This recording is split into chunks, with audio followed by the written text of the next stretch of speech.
Welcome to LOA Today. Walt Thiessen and life coach Tom Wells here. Today is Friday, July the 27th, 2018, 8 a.m. Eastern Time. Your first daily dose of happy for this beautiful Friday. And we hope your Friday's off to a great start and that you have a wonderful one. Of course, we want that for Thursday and Wednesday and Tuesday and Monday and Sunday and Saturday, too, when you come down to it. But especially for this Friday, we want it to be off to a special start. How about you, Tom? Is your Friday off to a good start? Yeah, looking forward to it. It's beautiful over here and starting to stay darker longer because I get up at 5 a.m. now and it's still dark. It wasn't that way a month ago. Yeah, that is what happens, isn't it? Yes, sir. It sure is. But yeah, looking forward to today and this weekend. Well, we've got an interesting topic to discuss. I suspect it's going to take us the entire show to go through it because it is such a broad topic. I mean, it's a good one. It's a very good one that you picked up, but it is there is a lot to this one, and it's one I've talked about a lot, particularly with Wendy Dillard, but also with other co-hosts too. And I think one of the reasons I find it so broad and so fascinating and so all-encompassing is that I'm still learning to do it. Me too. I mean, I don't feel like I'm a master at it yet. I feel like I'm not in kindergarten anymore, but I haven't graduated from elementary school. Let's put it that way. Okay, so, that's about where I feel. Yeah, yeah. That's I thought in doing this topic that was coming up for me. That, and then reading a lot of the things that Abraham has to say about it, I was fascinated by what was said. And, because it made me feel a little still vague about it. Still a little vague about it. So be curious to see what comes out in this discussion. Well, that's part of what Abraham is. I mean, Abraham they don't customize all their messages to individuals except when somebody's in the hot seat at one of their workshops. And even then, the answers that they give are designed to be useful for the entire audience, not just for the person in the hot seat. So by nature, it has to be more generalized, because everybody is experiencing different experiences, which makes sense, But nevertheless, that's the nature of that. I guess that's what happens when you deal with any kind of a guru, right? Unless you're talking with that guru individually, one-on-one every day, you're going to get general answers. Yeah, that's true. I guess. Yeah, I've had it that way a good part of my life with all the teachers I've worked with. You get all kinds of glimpses into things, but it's up to each of us to decide, well, how does that apply to me, and how do I have a successful life? If I'm going to tune into that teaching and take something from it, what can I take from it that I can apply and make my life more successful, more fun, more interesting, more joyful? And from what you've told us, you've had quite a few of them too. I mean, you've been heavy on teachers in your life. I have, yeah. I think I've been the kind of person who just didn't have the confidence a lot to trust that I'm just going to make my way through life and I don't need anybody's advice. I kind of thought, I don't know that much. I need advice. I need help. And, and I'm good with that, but I'm also feeling like that's my constant opportunity is still let go and just allow myself to follow my own impulses, but am I going it alone here or is there help? And that's always the question that I think we, at least, I don't know, Western people in the Western world, if you want to call it the Western world anymore, are heavily, they're not the same dependency that people who grow up with Eastern philosophy have. I think I think there's a more go it alone feeling at least in the United States, that rugged individual stuff, though I understand that that's all going away, but I still think I've had a lot of it in me where I think it's up to me to make my own way and figure it all out. And what is this business of getting impulses from the unseen realm, and that there's all this help in the unseen realm and that I can trust it. I guess too, it also depends on what you call rugged individualism. I mean, if you call rugged individualism being a cowboy out in the prairie in the 19th century, then yeah, I'd say it's pretty much gone already. But if you're talking about people who are choosing, to be individuals and to have an individual orientation, I don't think that's gone away. If anything, I think that's enhanced. That's been increased over time. But I Well, guess, it's interesting know, because yeah, go ahead. no, that's fine. Go ahead. Well, I've been studying attachment therapy lately in psychology, which is a newer branch of psychology, which basically is promoting the biological, I guess, imperative that human beings are social animals by nature, and they actually, we suffer by thinking of ourselves as too much rugged individuals and being so autonomous and so sovereign that we really don't allow ourselves to be helped, and we don't allow ourselves to be in families, to be connected to enough other people, but that we actually do get a tremendous amount of understanding about who we are as beings when we are in relationship to others, and even to this unseen realm. Well, actually, I think this may sound a bit strange, but I think I disagree with their premise because I don't think that being uninterested in getting help is equivalent to being an individual. I don't think that's the nature of what being an individual is. I mean, I think it's a distortion of it. It's perhaps a stereotype of it, or perhaps a caricature of it. But it's not what being an individual really is. Not in my mind, anyway. And maybe that's where this whole rugged individual comes from. The rugged individual is the one who shuts down his feelings, and he's just tough about everything and so forth. And that isn't even being an individual. That's just being an idiot. I mean, really, let's be honest. That's just being idiotic. That has nothing to do with being an individual. Yeah, I mean, I think the thing that I'm looking at is how much I end up with a feeling of aloneness, and that I'm going things alone, and that it's pretty much on my shoulders to make my life a success or not, or to have friends or not, or to, everything, it's kind of like, it's really up to me. And I'm trying to learn more and more to accept that there is help out there, and that help from, say you just want to be helped by source, by your inner being, and you want to be helped by beings who are in the unseen realm who are focused on you, or you want to be connected to more people who can be more helpful. Like I know you go in on those Facebook forums and you talk with people, and it looks like you make yourself available to help people on there, or comment to people. And that's, not everybody is willing to take that kind of role of helping or the being helped.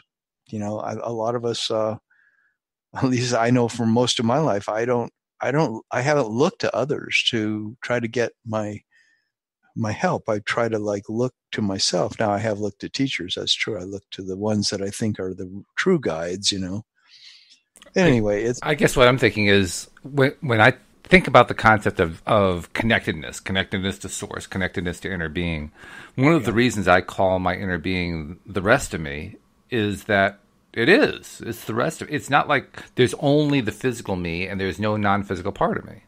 Right. Well, as long as that's the case, then trying to treat the physical only part of me as the end all and be all, that to me isn't individualism. That's just disconnecting. To me, the individual is the entire the entire expanse. It's the physical and the non-physical all combined together. That's the individual. Mm-hmm. And that individual is part of a stream of individuals it's one of those interesting conundrums where on the one hand, we're all one, and on the other hand, we're all individuals. It's both at the same time. But nevertheless, it is both. It is, yes, we're all part of the same source energy, and yet we're also individuals at the same time. Well, that means we're individuals in our completeness, in our complete connectedness. So that's why when I hear about the rugged individual who's shut himself off from people, I say to myself, that's not an individual. It may be rugged, but I don't see anything that's really individual about it. It's like maybe the rug half individual. It's just it's a rugged half individual because he's cut off half of himself, or even more than half, according to Abraham. So, how do you call that an individual? That's why I have trouble with this idea of rugged individualism. I don't think it makes any sense. Mm-hmm. Mm-hmm. Well, that's cool. I think I just relate to it from years of feeling my own isolation from my, from help, or from family or from friends. And that's understandable, sure. Yeah. When I would try so hard to figure it out myself Mm-hmm. instead of believing that there's all kinds of, and this comes down to the topic of our podcast today, because it's like, well, what's the impulse that you're getting? Mm. Is your source, is your higher self, this larger part of you, constantly telling you that you really do have help? And is it constantly giving you impulses that lead you towards more involvement with others and more possibilities of having the life that you want? And therefore, is there doors constantly being open for you? Or are you trapped in your own rugged individualism, in your own aloneness? And I think that's why it's important to me to do this kind of work with law of attraction, because it helps me see that I do have a lot of help, and that there are impulses coming to me all the time for things that are more uplifting, that are more expansive, that open my heart, that open me to life, that open me to possibility. And I like to be in touch with those impulses. That's a good I like thing. to be responding to them, Right. Yeah. I suspect it's probably a different experience for everybody. I don't think everybody has the same experience. And one way I can describe that is based on my conversations with Wendy Dillard, because Wendy will tell me that when she gets messages from her inner being, they can come in a variety of different ways. And she doesn't worry about whether they might be a true message coming from deep inside, or her own thoughts, or something that came from an external source that came as some sort of a sign or whatever. To her, they're all the same. And they're all equally balanced, and they're all equally trustworthy.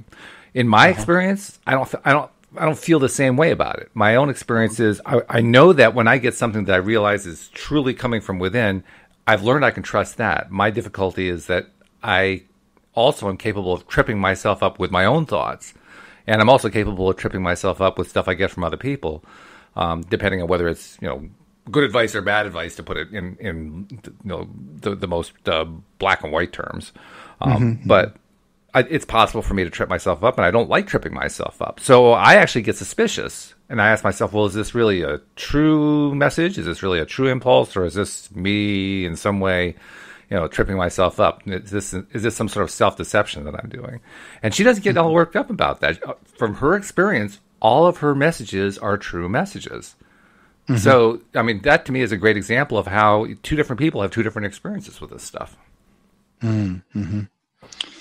Yeah, and that's why I think it's an interesting topic, because I was looking into some of the Abraham stuff about it, and they're talking about how every impulse is an impulse from source, because it's because it is what they're saying.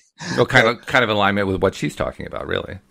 Yeah, it's the thing. Even if it's like they give the example, if you're in a place on the emotional scale where you're in despair and you're despondent and you can barely get out of bed, and you get an impulse of, finally you're laying there and you feel revenge towards somebody that you think has caused your problem, and so you get the impulse to finally get out of bed, and you've been in bed for a week, and you go out into the other room and you start yelling at somebody that you're angry at. But it's like, well, yeah, you got an impulse and you moved up the emotional scale, and it and what they're saying, it doesn't mean that source wants you to be stuck in revenge, but it is that you're following an impulse that is going to then eventually lead you, I guess, through revenge and on, higher up on the emotional scale, to eventually you'll get to hope, and you'll get to ease, and you'll get to trust, and whatever you get to.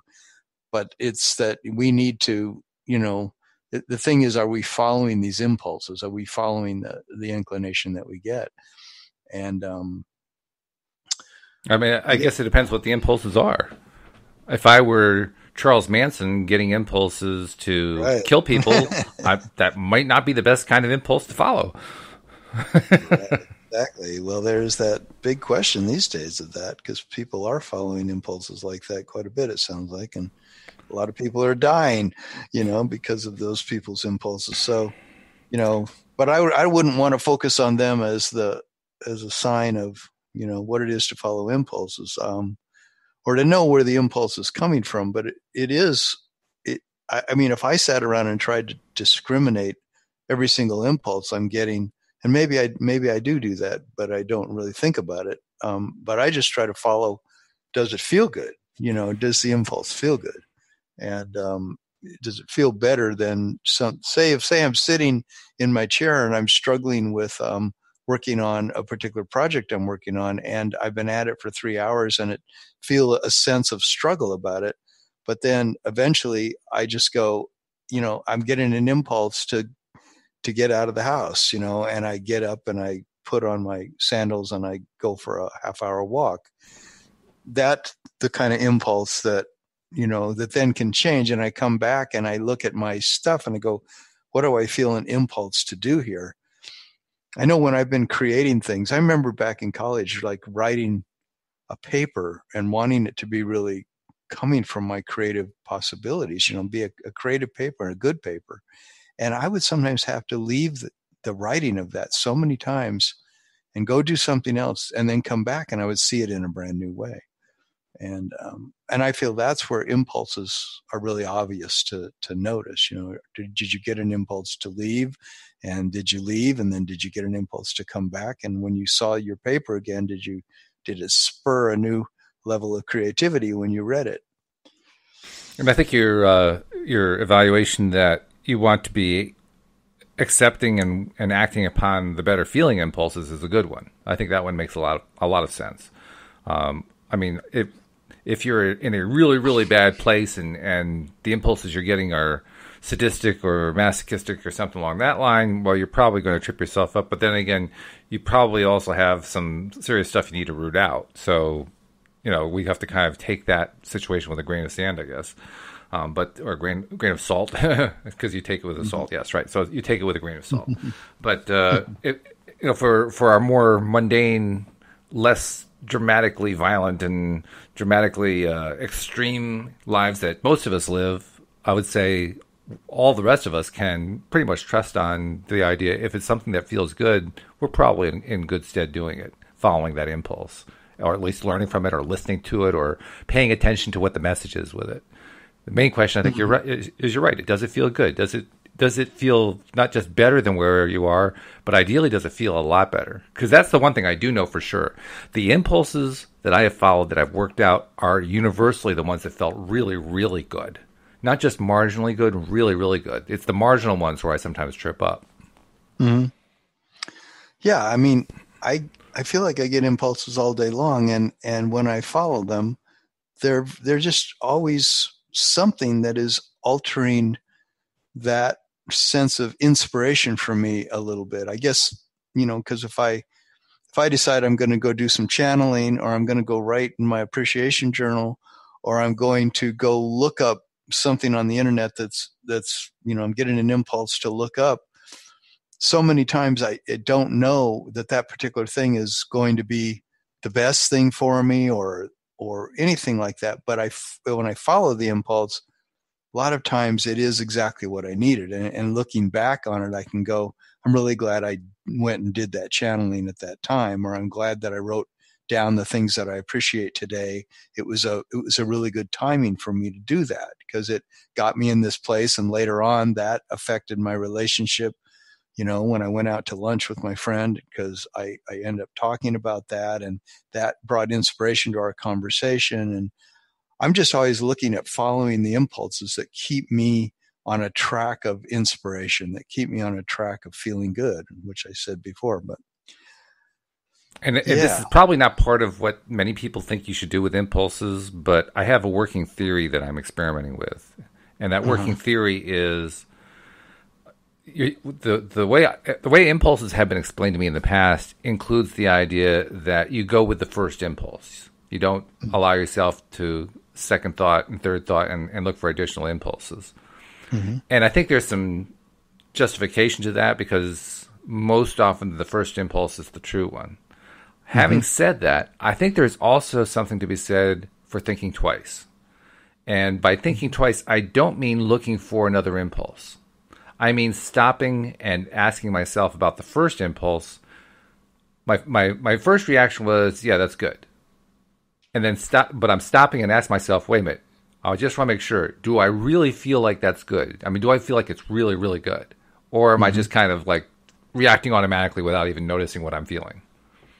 That's what I mean by the second thought. Not trying to look for a different impulse. Just how do I feel about this particular impulse? Taking a time and just stop and say, wait a minute, am I really... My first reaction was, yeah, that feels good, I'll do it. Was that really what I was feeling? Mm-hmm. Yeah, I think I do that too. You know what? It reminded me all of a sudden of this old pattern I used to have when I would go out and buy clothing, you know, and I needed a new jacket or I needed a new shirt or something like that. And I would go to a shopping center. This is back before everything was bought on the internet. And, and I would go start looking at stores, and I had this kind of perfectionism thing where I wanted to find the ideal stuff to buy, maybe because I didn't feel like I had a lot of money and I wanted my money to be used carefully. But usually it was because I wanted to make sure the thing I bought was the best, you know, it was the thing, you know. And so, okay, let's say you go to a shopping mall and they've got 2 major department stores and 5 stores that sell men's clothing. So I would go first, say, to the department store on one end of the mall, and let's say I find a really cool shirt, and I'd say, yeah, that's a really cool shirt. I'm going to have them hold that for me, and I'm going to go to the next shop down the mall. And after doing that enough times over a period of years, I really realized that, you know, almost 9 times out of 10, I would say, that first thing that I find that I like tends to be the one in the entire mall that I end up buying. And it was like, and I felt like life is saying to you, Tom, don't try so hard. You know, you don't have to be the one who screens every single idea and every single thing that comes along. You're getting impulses from some higher place, and you can trust those impulses. And so sometimes now, I mean, I'll just go, and as soon as I see something and I go, this is cool, I like it, I buy it, I go home. I don't go to the other 5 shops. You know, of course, I don't go out clothes shopping that much anymore, but that's how I do it now. I actually don't walk around the whole mall because, for one thing, it's just boring. And the other thing is that I just want to trust that that's the way it works. You know, I get an impulse and I do it, and it's the right thing, and I couldn't have done better. You know, that's that source taking care of me. That's my higher self making sure that I get things that are good for me. And that's the level of impulse that I like, you know, is if I get some inclination to follow a lead, say I'm creating something for my group coaching program and I come up with a good title. Well, instead of feeling like, well, when I get the chance, I've got to write down 20 more titles because that was a good one, but you know, I bet you I could think of 20 more, and then I could combine the different 20 in different ways and come up with 5 really good ones. And then out of those 5, I could narrow that down to my best one. And some people do things that way. And I'm sure creative, you know, ad agencies will spend time doing all kinds of processes. But I sometimes wonder, you know, it's like, do I just make it too hard for myself if I do processes like that? Or are there impulses that I can just trust and know that that's good enough, go with it and find out, you know, maybe by just launching it, get started with it. And then, you know, there's a saying out there in the realm of creating programs and things is, you know, build the plane as you're flying it, you know, which, you know, don't spend a whole bunch of time thinking that you're waiting for just the right moment and just the right timing. You know, you get an impulse and you say, oh, I'm going to write that down. And I'm going to keep a list of the impulses I get. And later I'm going to act on them, you know. Yeah. But, you know, instead of saying, this is the impulse I'm getting, I'm going to do this and see where that leads. Well, it's interesting that you mentioned ad agencies because I worked for one from like 1987 to 1992, something like that. But it was about 4.5, 5 years, something like that. And when we would do multiple versions of something, the one thing we would do that most often with was logos.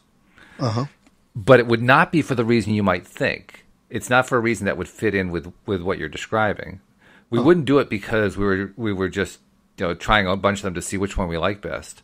We were doing many of them because we didn't know for sure what the client would like best. We knew which ones we liked instantly. It didn't take us any time at all to know which ones we preferred.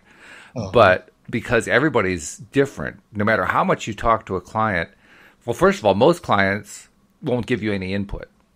And the reason they won't give you any input is because they've never done any of this before, so they don't even know what input to give. Mm-hmm. So they haven't explored what it is they want. And if they were to try to describe what they want, they couldn't tell you. And among those few who could tell you, they could point to something that somebody else had, and they'll say, "I like that." And you'll ask them why they like it. What is it about that you like? And they can't tell you. Or maybe they can tell you a little bit of it, but they can't tell you the part that really resonates the most with them. Yeah. Why is that? Because most clients are not verbally connected to their emotional systems in regard to their businesses. Mm-hmm. There is a very definite cut or division that occurs when somebody goes into business. Most people who go into business, not all, most people who go into business learn to basically separate from their internal connection, which is weird when you think about it. I mean, you would think you'd want to remain that connected in that way. Many of them didn't have the connection in the first place, or had already cut themselves off from it effectively. But others they just believe they have to cut themselves off because we get so much into our heads, thinking our heads are where we're going to solve all these problems. Well, the same thing. I mean, it shows up kind of symptomatically with logos. And what's really interesting is when you work in an ad agency and you're trying to do a logo project for somebody, literally, we would create hundreds of logos for a client. That's why, not so much now. These days, people are much more readily able and willing to settle for, I'll pick from among 2 or 3. But back in the day, you had to do hundreds of them so that the client could go through them and kind of get the feel of, okay, these are all the different kinds of ideas for my logo. Which ones do I like? Well, I kind of like that element and that element. Can you take this piece and that piece and that piece and that piece and put them together into a logo? Mm-hmm. Now, here's what's really interesting about it. Logos are... there are going to be a lot of marketers who are going to kill me for this one. Logos are really overrated in marketing. They really are not that important. Mm-hmm. It doesn't really make a difference whether your logo is shaped like this or shaped like that. The average consumer buying your product doesn't even see the logo most of the time.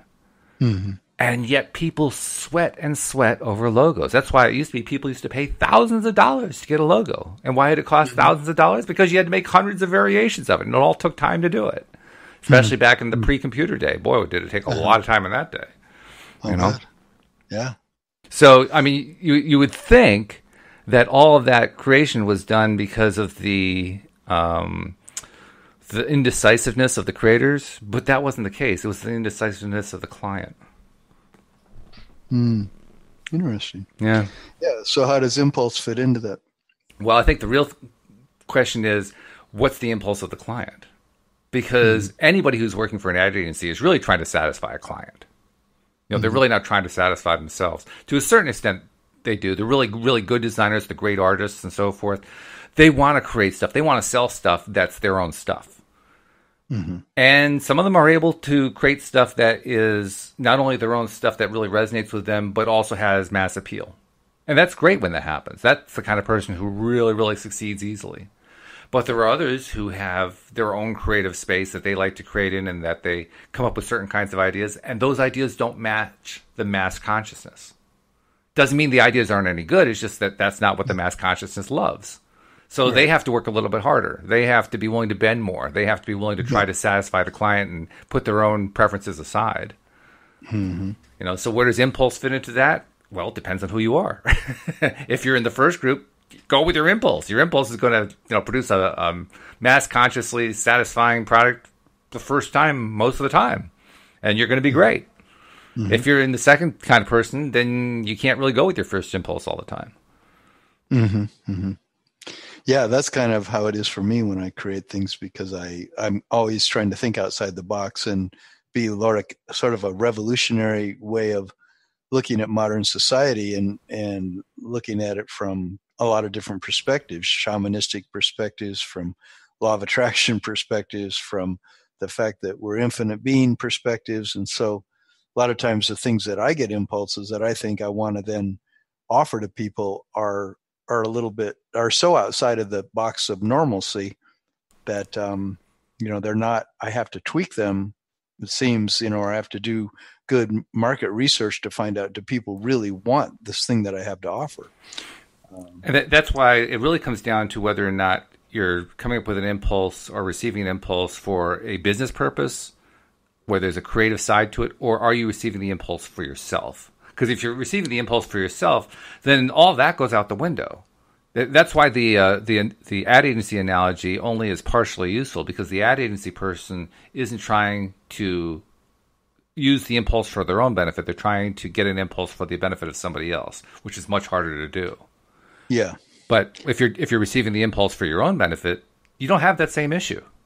You may have another issue, but you don't have that one.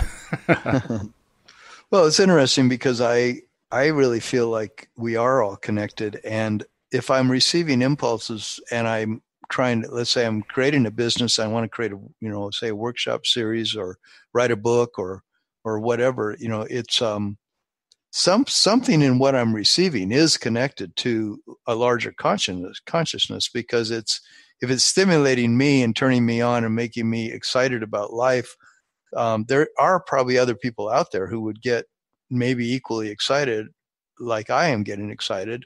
Or it might just be that that's totally unique to me. No one else will ever get it. Of course, the real question is, which do you need? I mean, if you're trying to sell a product, certainly you need something that ties more into the consciousness or the awareness or whatever of others. But if you're doing it for yourself, why do you even need to be worried about what somebody else is thinking about? Right. There's a thing of, if I'm in a consciousness of,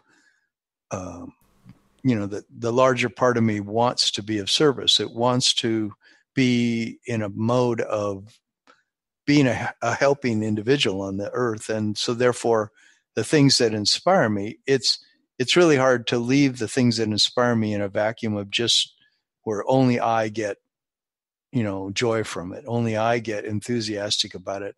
I naturally, I think I've found over the years that I want somehow to express it out in the bigger world. And so if it's something that I find very inspiring and beautiful, maybe an amazing understanding, I want to somehow share it. And my entire career has been built around that kind of desire that, as I've gone through different shaman and different gurus and different understandings in my own life and so many books I've read, and now law of attraction is so important, that there's part of me that wants to bring my understandings to others. And yet I have to really ask myself, is my understanding something that very many other people need or want? Just like, you can read the Abraham stuff and you go, well, not everybody wants to hear this perspective. And yet, people like you and I can see great value in it.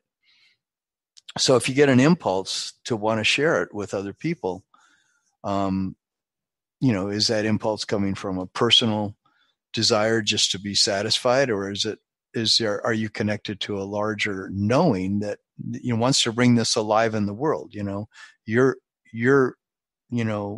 LOA today is saying, here's your daily dose of happy. It's saying that we have something here that'll actually bring your vibe up. It'll open your day. It'll open your heart. It'll open your mind to something more beautiful, ways of looking at life that are more inspiring. And so you're following that impulse and you're putting it out there, and seeing, is your impulse resonating with others? Mm-hmm. Yeah, and ultimately, I think all impulses resonate with some others. I don't think there are any impulses that resonate with nobody else. Uh-huh. And the reason I say that is I can't say I've ever experienced anything, call it an impulse, call it a thought, call it whatever, anything that I liked, that there wasn't at least one other person. I couldn't find at least one other person who also liked it. I can't think of anything in my life that's ever been like that. And it's not like I'm working with millions. Well, actually, as the podcast grows, perhaps we will be. But, for most of my life, it's been working with, dozens at most. So very, very small groups of individuals. And yet, even in those small groups, there's at least one person who will resonate with any given idea that I find pleasurable or enjoyable or worth exploring or enticing or exciting or whatever it might be. Mm-hmm. So I just can't conceive of the idea of coming up with something, some idea, some impulse, whatever you want to call it, that I'm the only person who resonates with it. And as long as that's the case, then I don't really have to worry about whether or not others are going to resonate with it, because I know there will be others. I don't know necessarily how many. I don't know what percentage of the population, but I'll find that out easily enough. All I have to do is just put it out there and just know I'm going to get some sort of response. Mm-hmm. And when I follow impulses, I'm always asking myself, sort of like, well, where's this coming from? I don't really ask myself. I just trust. If I'm looking at books or I hear about some new title and I go check out the book and it's like I get an impulse to buy it, I get an impulse to read it. Even the fact that I got led to that book from some kind of an impulse is always interesting to me, because I find that it's always shaping into some form of knowing and understanding and insight and life experience that that's on the leading edge of my personal development, of my personal expansion. And that's what makes impulses exciting to me. If I get an impulse to say, like my niche market is these people, and it came from an impulse to think, yeah, that's really more who I really want to talk to. And I follow up on that and I start marketing to that group of people. Well, that's an interesting thing, because it came from not just my logic, it came from a knowing, it came from an insight. So impulses that come from source, it seems like ultimately for me, they have a quality of, that's where the real excitement in my life comes from. If I get an impulse to go dancing on Sunday morning, because we can do that here in Boulder. They have this dance you can go to. There's 200 or 300 people show up, and it's really incredible. But, I remember the first time I got an impulse to go to that, I was literally in a depressed place. It was, 2012, and I was going through all these changes from my divorce, and I was feeling really despondent at that particular time. And I knew that when I dance, I always get picked up. And I had just recently heard about this dance I could go to on Sunday morning. It's called Movement Mass. And and finally, after weeks, I went, right? But I had been getting the impulse to go. I just wasn't listening to it. And finally I went, and it just changed my entire life. And I can look back at that moment and say, I've never been the same since the day I did that, because I've gone to so many dances now on Sunday morning ever since then. And they've become this, now they're just like going to the gym and having a fantastic workout and feeling really great, because you got all your endorphins going and all that serotonin flowing. And I just feel so good when I go do it. And it seems to me that following those kind of impulses is so key. And sometimes I don't follow them. Sometimes I stay in my, living room when there's some impulse to go do something different, but I don't, because I feel obligated to keep my nose to the grindstone and keep working on something, because I feel like I've got to get it done, or that's how I get results. I hang in there, and the impulse is saying, go to the mountains, or the impulse is saying, go hang out with a friend. And I sometimes don't follow it. Well, from what you're saying, that's what I want to get better at. From what you're saying, it sounds like your impulses are uniformly good feeling to you. I mean, so far, all the impulses that you've either described directly or implicitly have been impulses that you felt were really good impulses, even if you decide not to feel them. Am I misreading that? Well, I wouldn't say all the impulses I get. It's going to be interesting. I think I'm going to pay extra special attention today, since this is the topic of the podcast, as to what impulses I really do get. The reason I picked this as the podcast for today is because I feel like I had made a decision that in the creation of my new group coaching program, that I wanted to have it be created by following impulses from source. I didn't want to create it by following just, okay, I'll put my left foot in front of my right foot, and then my right foot in front, and I'll just slowly, methodically plod my way along until I have a program. Yeah, not a formula, right? I get it. I don't think it'll be inspiring to people. I want something I create to come from source, from inspiration. And so that when people walk into my workshop, when they tune into my workshop, they go, not only does the marketing draw them in because it feels good and it's creative and it's interesting and it's different, but then when they come, they find themselves in a creative play shop where I'm putting together, I'm using their energy with the other participants' energy, but all of us are co-creating something that is truly transformative and truly enlightening and stimulating and fun. And it teaches us great things, and our lives change because of it. And I know that if I'm not following my impulses from source and creating it, how can I expect, if the journey's not fun, how can I expect the destination to be fun? So you're actually succeeding then in doing this. You've successfully tapped in, and you're starting to put stuff together this way. Is that the idea? Yes, I'm taking some time to do it because I'm refusing to create it from a place other than inspiration. Mm-hmm. It's when I think I mentioned on previous podcasts that I created some dances here in Boulder. I put on 6 dances. Right. And when I created those, I kept asking myself each time I sat down with iTunes and my playlist and the songs I was going to use, I would always ask myself, does this song feel really good to me? Does it make me want to get up and dance? Is this the song that I would want to hear next if I was at the dance? And if it was some song that didn't quite grab me, I wouldn't use it. But here's the main thing, is that in the entire process of creating these dances, I was asking myself constantly to be in a place where I was inspired. And if I wasn't, I wouldn't do the work. As soon as it started feeling heavy and like I was just following a formula and plodding along to get the damn thing done, that kind of feeling, then I would stop. I would say, no, I'm not creating anything from a place that's not fun. So I can look back at that entire experience and say, I got into a mode where I made it a blast. Now, I was working with music. To me, I can hardly go wrong when I'm working with music, but I'm sure many musicians will tell you how incredibly bored and horrible their music has become to them when they're not in a good place, and they're just trying to grind it out. Mm-hmm. But when you're doing it from a place of inspiration, it's a whole other story. So anyway, I'm looking to create this group coaching program from that same place. So I'm taking my time to ask myself, am I noticing my impulses? Am I noticing what feels really good to me? And therefore, does this feel like it came from inspiration, or that I'm just grinding this out and I'm hoping it's going to be good? And now that you're following this inspirational approach where you only add into and include in the course that you're building what does feel inspirational to you, what does feel good to you, as it's coming together now, how's it coming? I mean, is it coming out well? Is it coming together the way you wanted it to? There's so far if I was to say read to you, if you had the time or the interest to want to hear what I had done so far, I could go and riff on it for 2 hours about how cool this is and how cool that is. Oh, good.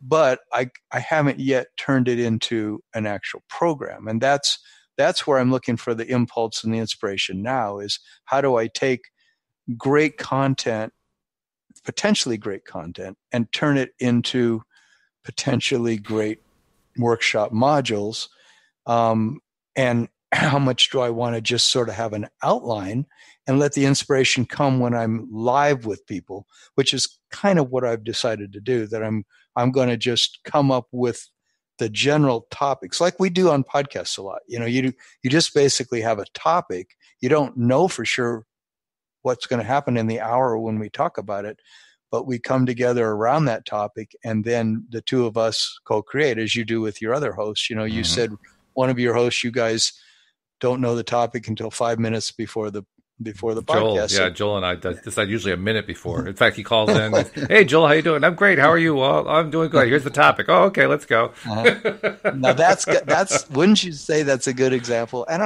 I'd say most of our podcasts, I feel like we're following inspiration.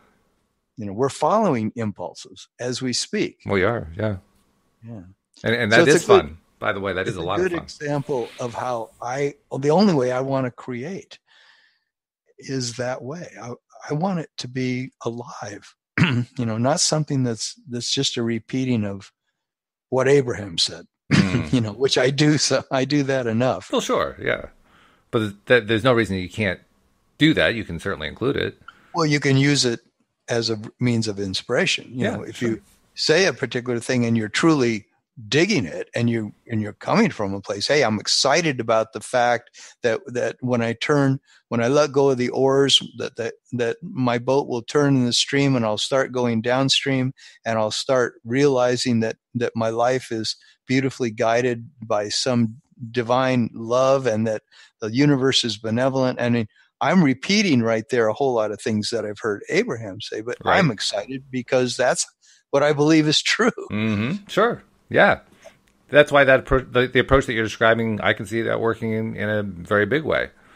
It definitely would. And I think that the people who would end up responding to your invitation to be a part of it are going to be the people who that would resonate with. And they can feel the creativity in it. They feel the spontaneity. They feel like this guy's on to something. I want to go check him out. I want to go listen to this. And that's the most I could hope for, in a way, is that I get a bunch of people in the room, or a few people in the room, who are going, I don't know, I like what you wrote. Like you were saying, not everybody's going to resonate with it, but somebody will. Yeah, exactly. It doesn't really matter who it is, and it doesn't even matter what the number is. I mean, if you put this on the first, I mean, obviously you want this to be successful right out of the gate, but if you were to put something on and only a couple people showed up and you were hoping for 25 to 50, on one level you'd be disappointed. On the other level, if they were a small number of people who really did resonate with you, then that's going to start generating some word of mouth, and they're going to tell it to other people, and they're going to probably end up telling it by accident in most cases. They're going to tell it to other people who have the same kind of resonance, because that's how word of mouth works. I mean, that's one of the most amazing things about Louise's gardening business that I now play a major role in. We use yard signs, which of course many service businesses do. And the interesting thing is, we can go to a property where we're going to do their gardening for them. We'll put up a yard sign, and within 24 hours, that yard sign will generate at least one or more phone calls from somebody else. Yeah. So you get the direct effect. But you also get, and this is where it really gets interesting, this is kind of tying in more to what you're doing and what I think your experience is likely to be. We also get phone calls from people who say, oh yeah, I've seen your signs around. Your signs are everywhere. Now, at any given time, we have maybe 20 signs out in an area that's probably about 40 square miles. So we're talking like a large area with 20 signs. And yet, with those 20 signs or so, people say, I see your signs everywhere. So those people who are seeing our signs everywhere, they aren't really seeing them everywhere. They saw the same one repeatedly, or maybe they saw two of them. And so in their mind, they concluded they were seeing it everywhere. But more importantly, what we were offering on that sign, gardening services, was something that they really, really wanted. And so they asked around, and other people had seen the signs, and maybe even somebody knew somebody who we actually did gardening for. And they heard good things, like, oh yeah, they do great work. And that's how the great work word of mouth gets going. Now, are there cases where it's a direct one-to-one connection? You have one person for whom we do great work, and they talk to somebody, and that somebody says, how did they do for you? Oh yeah, they did great work. And that person ends up calling. Does that happen? Yes, it does happen, but that's not the majority of them. We actually have properties. I can think of at least 2 or 3 locations where there are 3 or 4 properties on the street that we've worked on, and none of them knew that we had worked on the other properties. Wow. They found us through that other word of mouth thing. Oh. Now, that's not the way you would expect that to go, is it? No, you would expect that they would, oh, yeah, I saw them working over there. Now, we do get that, too. We do occasionally get somebody they would saying, see the sign. Yeah, they saw the sign, or they saw us working over there or whatever, and that does happen. But more often, it happens that they contact us independently of us working on the property down the street. Yeah. Well, it talks a lot about law of attraction, right? It does. It does in a big, big way. Yeah, right. So clearly, just putting out there and getting resonance, that's what you're really looking for. Is there resonance? In other words, what you're feeling good about, are the people who show up, are they feeling good about it? As long as they feel good about it, they're going to talk you up, and the energy of that is going to produce more stuff. Hmm. The only time it's not going to work out is if either you give up after the first one because only 2 people showed up and you were hoping for 50 and you don't give it time to build, or what you put out there probably wasn't even resonating with you as high as you thought it was. Well, that's what seems to be the key to me. And I guess simply because I want to have fun in my life and I want it to be playful and enjoyable. And so I feel like if no matter what I'm putting out there, if I'm feeling good about it, that's the bottom line. And that's the impulse that I think my higher self, my source self, talk about following impulses.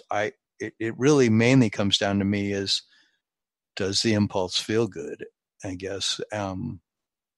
Really I don't talk that much about moving up the emotional scale. Although I think I do that a lot, and I definitely do it with clients where we, move up that emotional scale till eventually things are feeling good more and more and more. But sometimes the impulse is just, I guess, just something pretty simple. I'm gonna get up and I'm gonna sit in my chair and I'm gonna give it another try today. That might be enough of an impulse to then open a door at some point to let in something that really feels like a bright idea, that really feels creative, that really feels exciting and stimulating. And I'm the kind of guy, I want it to be exciting and stimulating every second. I want it to be fun. I want it to always feel like I'm connected. And I don't always feel that way. And, but I feel I have enough money and everything in my life that I can take my time to ask what it feels like to be more and more in that place of receiving creative impulses that I can then say, I know that came from my inner being. That came from true inspiration. The fact that just the way it shaped up, just the way it all came together, just the particular topics that I was drawn to, they felt exciting to me. They felt inspiring. They felt unique and fun, and something about them really resonated with me. And then if I bring that, then I'm looking for that handful of people, however many it is, who when they hear me speak it, they also, I've had that happen at Toastmasters. I'll pick a topic of a speech and I'll only want that topic to be something that I totally dig. Then I'll rehearse it, and I want the rehearsals to be really fun and interesting. Then when I go give it, I get myself to relax by realizing I'm just here to have fun and to deliver something that I'm digging. And then I give it the speech. And then so many times the people who come up afterwards and say how much they loved it, I go, that was my audience. That was my main audience, where these people who say, God, I totally dig what you're talking about. I get it. And I realize that that's kind of how it works.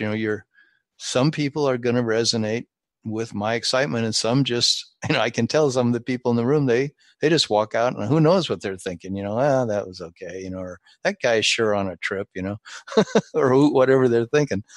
I think part of it too is just not really worrying and not caring about that effect. Yeah. I mean, it's like Thomas Edison, right? He was right. he was trying to invent the electric light bulb, and he kept trying all these different materials for filaments, and the light bulb kept burning out.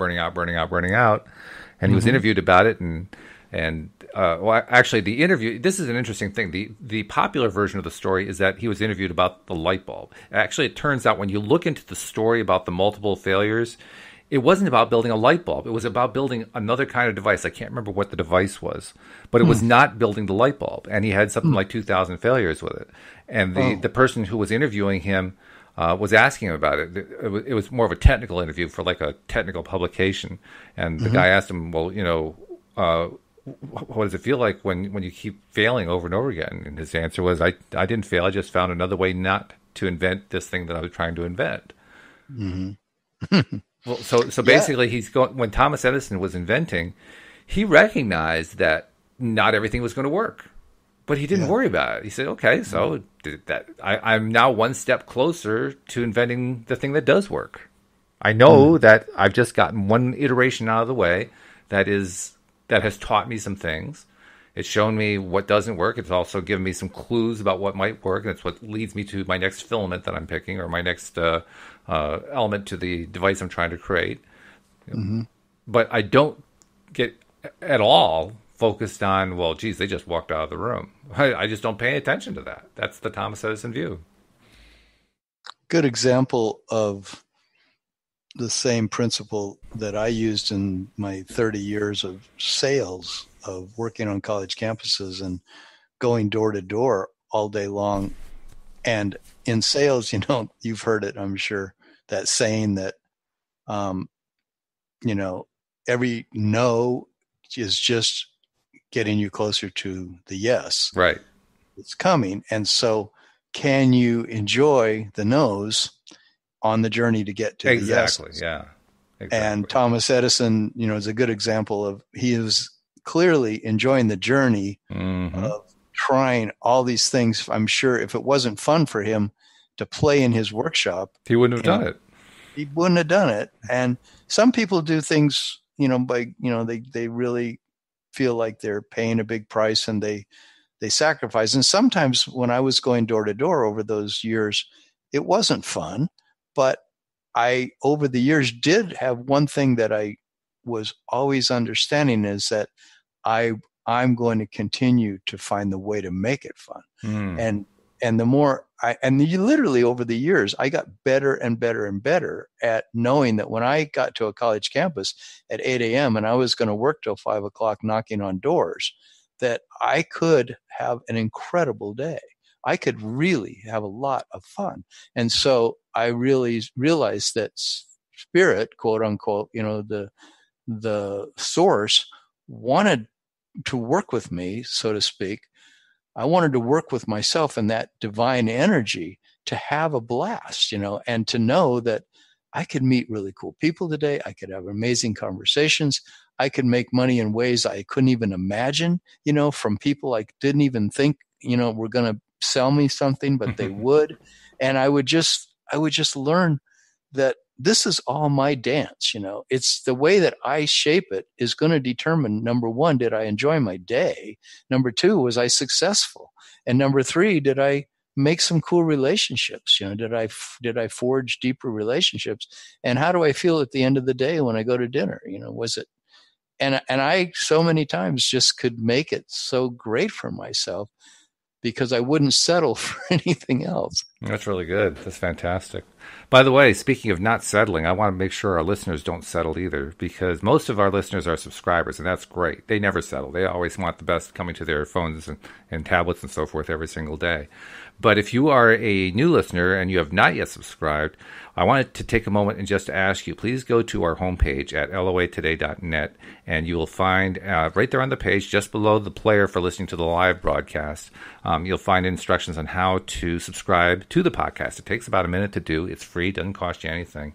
And you get this great stream of programs, Daily Doses of Happy, coming to you 11 times a week.